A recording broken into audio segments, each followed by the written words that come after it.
안녕하세요. 내성적인 건물주입니다. 여기는 제주도 우도고요. 제가 가장 좋아하는 곳입니다. 생각을 정리하고 싶으면 방문해 한동안 머물다 오죠. 돈이 전부는 아니지만 살면서 돈 이야기를 하지 않을 수가 없습니다. 저는 28살 때부터 남몰래 직장 탈출을 준비했습니다. 35살이 목표였고요. 2021년 1월 6일 주식 투자를 시작했는데 단 하나의 기준이 있었습니다. 주식이 내 시간을 빼앗으면 안 된다. 저는 수익률보다 내 시간을 지키는 투자를 하기로 기준을 세웠습니다. 직장을 다니면서 내 몸값을 높이는 것이 가장 중요하다고 생각했기 때문입니다. 최고의 재테크는 돈 모으는 속도를 빠르게 하는 것이라고 믿었습니다. 차트를 계속 보게 되면 책을 읽고 공부하며 몸값을 올리는 시간이 줄어듭니다. 그럼 주식을 안 하면 되는 거 아니냐 싶을 텐데요. 통장에 모인 돈을 그대로 두자니 너무 아까웠습니다. 평범한 직장인이 자산을 불리기 위해서는 주식을 해야 한다고 생각합니다.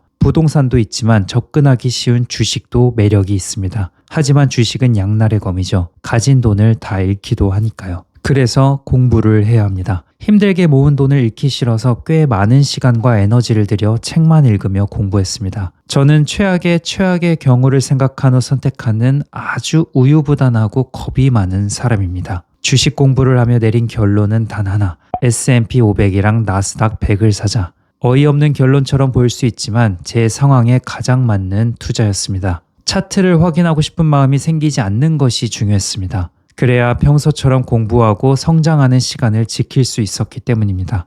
회사 CEO가 무슨 말을 하는지, 대통령이 무슨 말을 하는지, 실적은 얼마나 나왔는지 등 시장을 따라갈 자신이 없었습니다.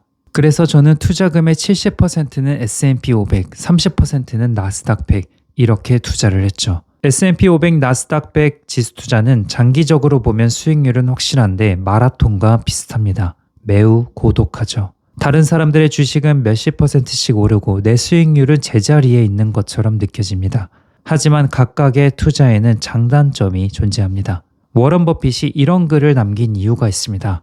내가 죽으면 현금의 10%는 단기 국채, 90%는 S&P 500에 투자하라. 시장을 예측할 시간은 없고 안전하면서 적금이자보다 높은 투자를 하고 싶은 사람은 S&P 500, 나스닥 100을 분할 매수하면 됩니다. 저는 매주 수요일마다 100만 원을 입금했습니다. 에이스 미국 S&P 500에 70만 원, 타이거 미국 나스닥 100에 30만 원. 조정 또는 하락장이 이어지면 평소보다 1.5배 더 매수합니다.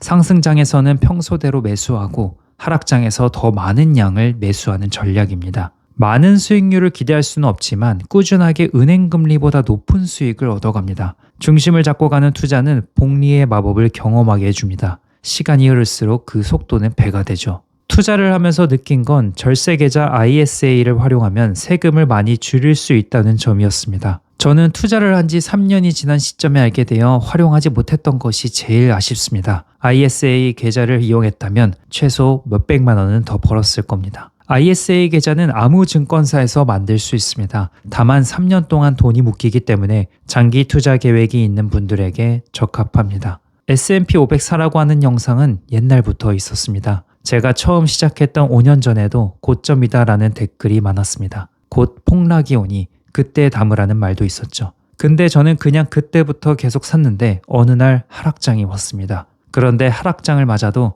제가 처음 샀을 때보다 주가가 높더군요. 미국이 안 망할 것 같으면 S&P 500, 나스닥 100 분산 투자가 꽤 괜찮은 것 같습니다. S&P 500 수익률만 보자면 2020년부터 2025년까지 연평균 15.9%입니다.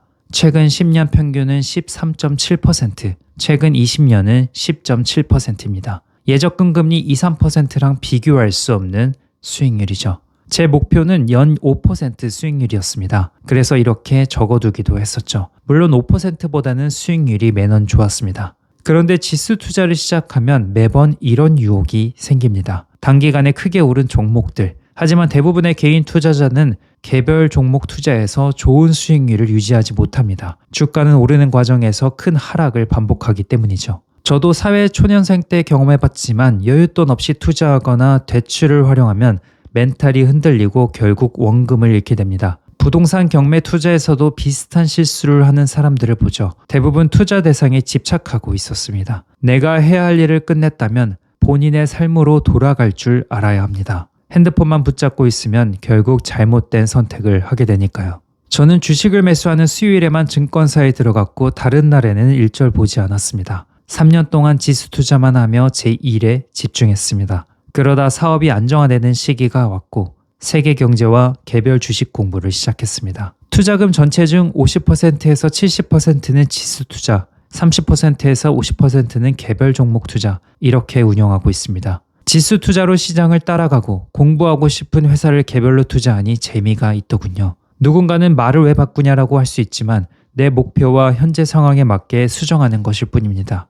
하루 종일 차트는 보기 싫고 잠을 방해하지 않는 투자를 하고 싶다면 지수 투자는 충분히 좋은 선택이 될 수 있습니다. 결론입니다. 첫째, 저는 몸값을 올리는 데 집중했습니다.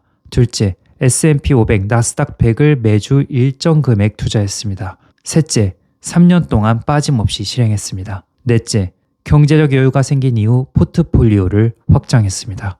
투자를 하다 보면 돈을 잃기도 합니다. 다만 그 안에서 무언가를 배워야겠죠. 자신의 투자 성향을 파악하는 것, 이걸 하지 않으면 실패는 반복됩니다. 사람은 태어날 때부터 불공평하게 시작합니다. 하지만 그 불공평함을 인정하고 공평하게 나아갈 방법을 찾아야 한다고 생각합니다. 물론 제 말이 정답은 아니지만 제 이야기가 여러분에게 간접 경험이 되었으면 좋겠습니다. 오늘도 이렇게 긴 영상 봐주셔서 감사합니다.